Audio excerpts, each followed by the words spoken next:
বন্ধুরা, সম্প্রতি মার্কিন কংগ্রেসে মিয়ানমারের আরাকান বা রাখাইন রাজ্যকে বাংলাদেশের সঙ্গে যুক্ত করার একটি প্রস্তাব উঠেছে। একই সময়ে বাংলাদেশের চট্টগ্রামে হঠাৎ করেই মার্কিন সেনাবাহিনীর ব্যাপক আনাগোনা লক্ষ্য করা যাচ্ছে। সামাজিক যোগাযোগ মাধ্যমে প্রশ্ন উঠেছে, তাহলে কি আমেরিকার কাছে আমাদের দেশ বিক্রি হয়ে গেল?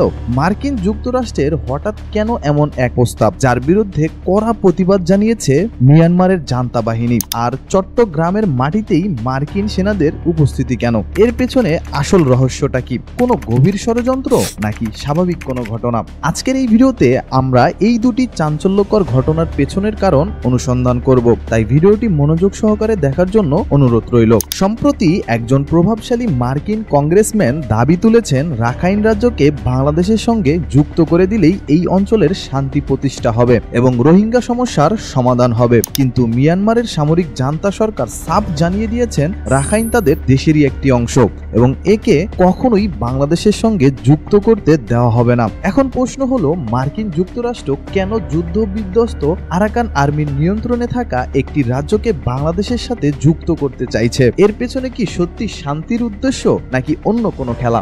বিশ্লেষকরা বলছে, এর পিছনে লুকিয়ে আছে এক গভীর ষড়যন্ত্র। বাংলাদেশ ইতিমধ্যেই প্রায় 15 লক্ষ রোহিঙ্গার ভারে জর্জরিত, যা আমাদের দেশের একটি বিস্ফোরা হয়ে দাঁড়িয়েছে। আর এর মধ্যে যদি যুদ্ধরত আরাকান রাজ্যকে বাংলাদেশের কাঁধে চাপিয়ে দেওয়া হয়, তবে বাংলাদেশ ও মিয়ানমারের মধ্যে একটি ভয়াবহ যুদ্ধ প্রায় নিশ্চিত। আর এই সুযোগের অপেক্ষায় আছে মার্কিন যুক্তরাষ্ট্র। তারা তখন উভয় দেশের কাছে বিলিয়ন বিলিয়ন ডলারের অস্ত্র বিক্রি করবে। অনেকেই বলেন, মার্কিন যুক্তরাষ্ট্র যাদের বন্ধু হয় তাদের আর শত্রুর প্রয়োজন হয় না। আরাকানের এই প্রস্তাবটি মূলত বাংলাদেশের একটি দীর্ঘস্থায়ী সংঘাতে জড়ানোর ফাঁদ ছাড়া আর কিছুই না। তাই বাংলাদেশের উচিত হবে কখনোই এই ফাঁদে পা না দেওয়া। আর এই ভূ রাজনৈতিক উত্তেজনার মধ্যেই আগুনে ঘি ঢেলেছে চট্টগ্রামের শাহ আমানত বিমানবন্দরে মার্কিন সামরিক বাহিনীর উপস্থিতি। ফেসবুক সহ বিভিন্ন মাধ্যমে তুমুল আলোচনা হচ্ছে, হঠাৎ কেন এত মার্কিন সেনা বাংলাদেশে? আসলে কি কোনো গোপন সামরিক ঘাঁটি তৈরির পদক্ষেপ হচ্ছে নাকি বাস্তবতা অন্য কিছু?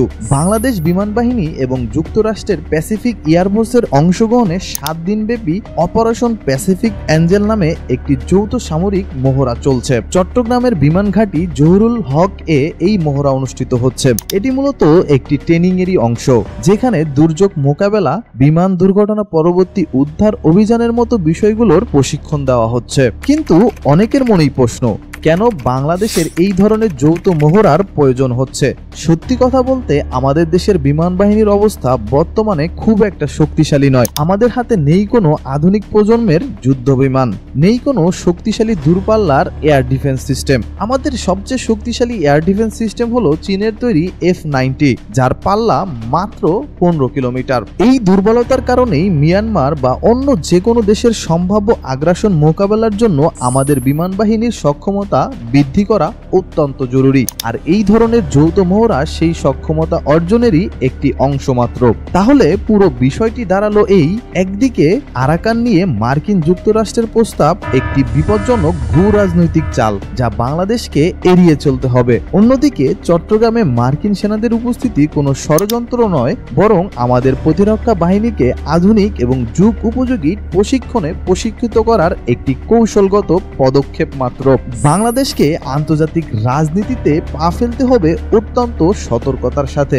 একদিকে যেমন অন্যের পাতা ফাঁদে পা দেওয়া যাবে না, ঠিক তেমনি অপরদিকে দেশের প্রতিরক্ষার সাথে কৌশলগত সহযোগিতাও চালিয়ে যেতে হবে। তো বন্ধুরা, এই পুরো বিষয়টি নিয়ে আপনার কি মতামত? আরাকানকে নিয়ে মার্কিন প্রস্তাব এবং চট্টগ্রামে মার্কিন সেনাদের উপস্থিতি, এই দুইটি বিষয়কে আপনি কিভাবে দেখছেন? আপনার মূল্যবান মতামত আমাদেরকে কমেন্ট করে জানান। আর ভিডিওটি ভালো লাগলে অবশ্যই চ্যানেলটিকে সাবস্ক্রাইব করে বেল বাটনটিকে অন করে রাখবেন। ধন্যবাদ।